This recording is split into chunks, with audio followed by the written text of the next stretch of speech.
Nrnadzor, the world's capital of the sweetest pomegranate, is situated in Armenia's southernmost tip, on the left bank of the Artsakh River.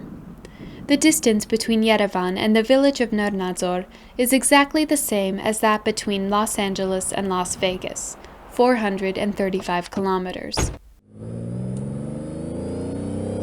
It's considered quite a long distance for a small country like Armenia. Many shrink from the serpentine mountain roads that lead to Nrnadzor.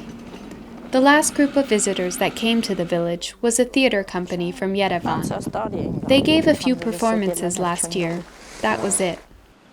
Here, winter starts late and ends quickly. Summers are hot, with temperatures reaching 40 degrees Celsius. Young and old work as farmers. My dad breeds animals.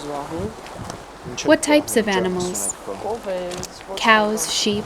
He also has an orchard. David and Alexander are classmates.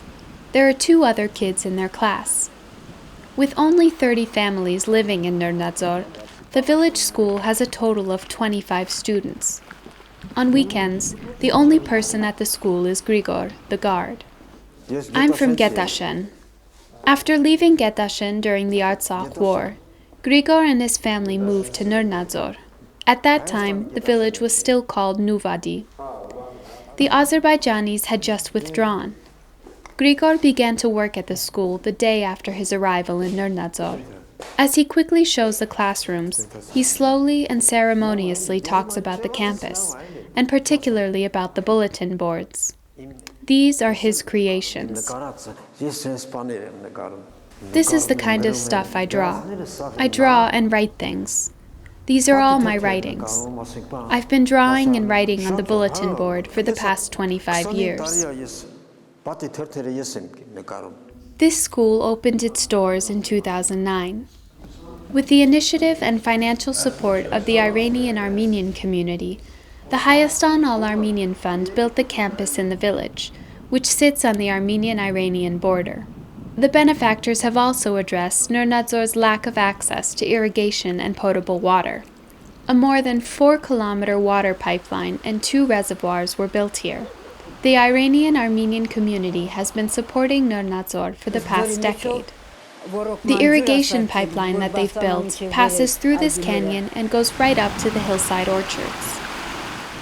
Before the fund brought water to homes and orchards in Nrnadzor, residents had to walk to the end of the village to get a few buckets of water at a time. We use irrigation water to grow various crops. We use it for our vegetables and other plants. Swim, little fish. Say it louder so they can hear you.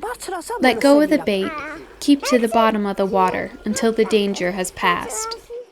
5-year-old Marat is Laura's oldest grandchild. She has 7 children.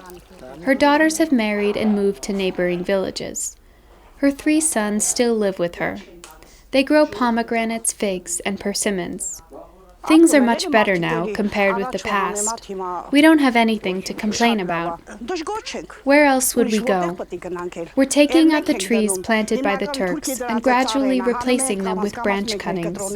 Let's grow our own trees because those old ones are barren.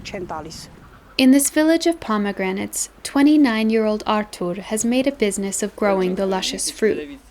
After completing his army service, he has bought some land here and cultivated them.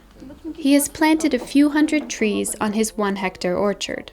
I cut branches and, as you see, root the cuttings in soil so that they grow into small trees. Within a year, I will transplant them into the ground. Bit by bit, they will grow into full-blown trees. Artur has a big family. There are 11 of them. He has 2 daughters. Very few young Nrnadzor residents leave their birthplace. Moreover, people are relocating here from Goris and Mehri. They come for the super fertile land, Artur says. If one learns the language of the soil and not to be afraid of work, business will flourish, just like this tree.